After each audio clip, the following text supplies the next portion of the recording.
Hey guys, just a Six Nations take on round three, and it's around analysing attack. It's been a big discussion point in the Irish media in particular, but and also on a positive side, really looking at the French attack as well and how they've got positive commentary around it.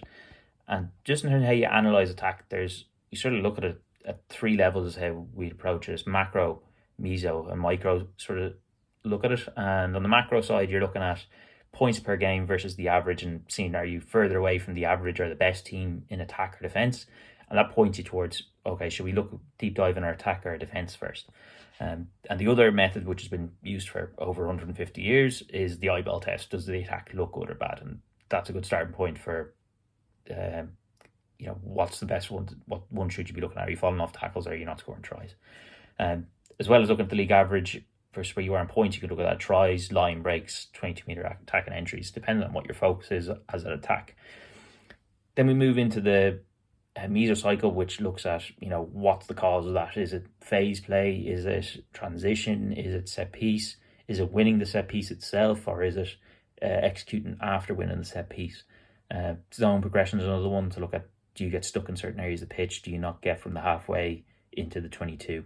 And the way BF Sports Analysis looks at this is through the BF Sports Analysis expected points model, where we look at it, what's the average team scoring from this position versus what are you scoring, and taking that down and having a look from there.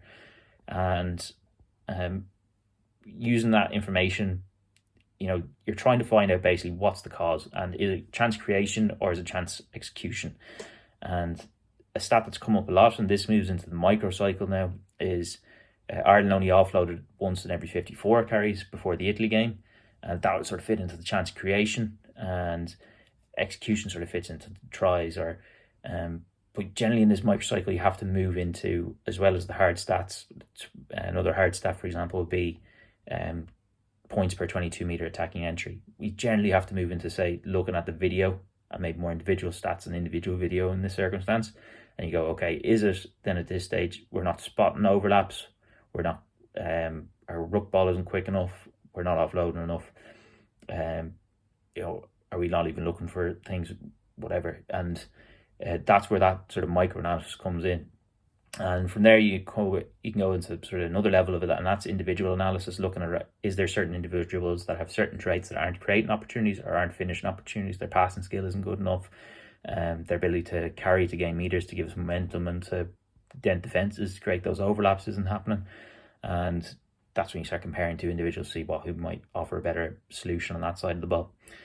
And this all looks very much on the purposes as if winning and scoring points is your only objective.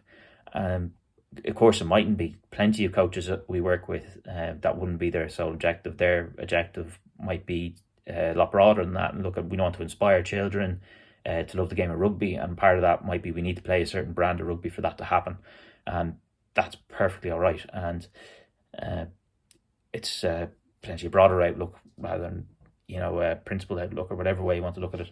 And if you want to look at it like that, or if you want to look at it particularly just from a points and winning point of view, we're running a course starting on the 7th of April, 2 times, one more Australian New Zealand time friendly, another one more Europe, Africa, America friendly, and time friendly. And it's around developing a successful analysis department in semi-pro and elite amateur rugby. There's also one for professional rugby the week after, and coming soon there'll be one for youth rugby coaches. And if you want to sign up to that, it looks very much at planning analysis, your strategy, your project management, financial planning, and a few technical sides, and how to look at your attack, defence, line out, scrum, and how to analyse those different games in sort of a similar style as I've discussed in this video.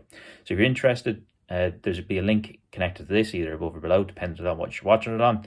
And if you want to keep an eye on what else is going on, be sure to give us a like or follow or whatever. Subscribe, depending on the social media platform. But cheers, guys. Hope that gives you something to think about. Cheers.